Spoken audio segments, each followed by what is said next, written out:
Jadi kami memutuskan untuk menggunakan jurnal-jurnal yang berbeda. Saya Cornelius menggunakan jurnal penimbangan volume bejana ukur standar pada ukuran bahan bakar BBM dengan metode gravimetri. Saya Christian Rahel mengambil jurnal permasalahan dengan judul Penyelidikan Persiapan Sampel Gravimetrik Otomatis dalam Kromatografi Cair Industri. Saya Rumtri Jayanti mengambil jurnal dengan judul Karakteristik Kinerja Metode Analisis yang digunakan untuk tujuan regulasi bentuk sediaan obat, metode gravimetri, dan titrimetri. Saya Intan Ananda mengambil jurnal yang berjudul Penentuan Jumlah Simetikon dalam Berbagai Formulasi Obat dengan Metode Gravimetri dan Perbandingannya dengan Metode Chemometri. Saya Tiara Melianti mengambil judul Aplikasi dan Keterbatasan Analisis Termografimetri untuk menggambarkan stabilitas kimia ekstrusi lelehan panas jendela pemrosesan. Saya Fauzia mengambil judul Titrasi Gravimetri mendukung teknik titrasi berat. Dan Kaila yang saya wakilkan dan jurnalnya menyusul. Baik, dari pembelajaran kimia analitik dengan tema prinsip-prinsip dasar metode gravimetri, saya mengambil permasalahan atau mengambil rujukan permasalahan dari jurnal internasional yang berjudul Aplikasi dan Keterbatasan Analisis Termografimetri untuk menggambarkan stabilitas kimia ekstrusi lelehan panas jendela pemrosesan.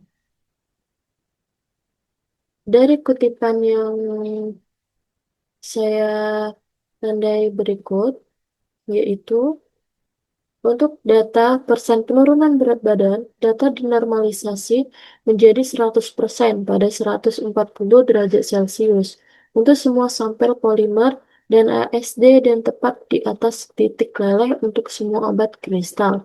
Maka, suhu di mana penurunan berat badan sebesar 0,1,0,5% dan 1,0% tercapai dianggap sebagai serangan penurunan berat badan dialami hingga 140 derajat Celcius disebabkan oleh hilangnya kelembapan atau pelarut. Dari kutipan tersebut muncullah pertanyaan, mengapa kehilangan massa hingga 140 derajat Celcius penting untuk dipahami dalam pengembangan formulasi obat, khususnya terkait kelembapan atau pelarut residu. Nah, saya mengambil rujukan solusi atau pembanding solusinya dari jurnal internasional juga yang berjudul Analisis Hidrat Farmasi, Tinjauan Metode dan Kemajuan Terbaru.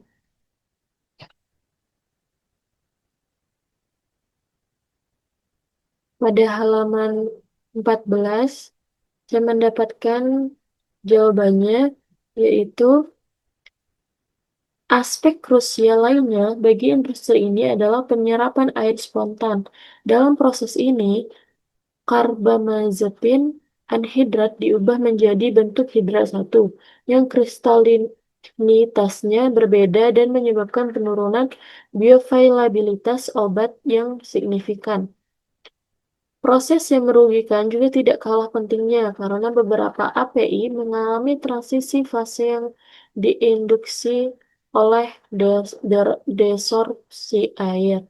Korelasi penurunan berat dengan RH memerlukan penerapan, misalnya pengukuran sorpsi uap air dan spektrum Raman untuk mendapatkan diagram siklus sorpsi deropsi.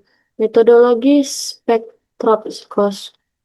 spektroskopi gravimetri ini telah diusulkan dengan diterapkan secara efektif untuk menentukan kondisi penyimpanan obat yang optimal.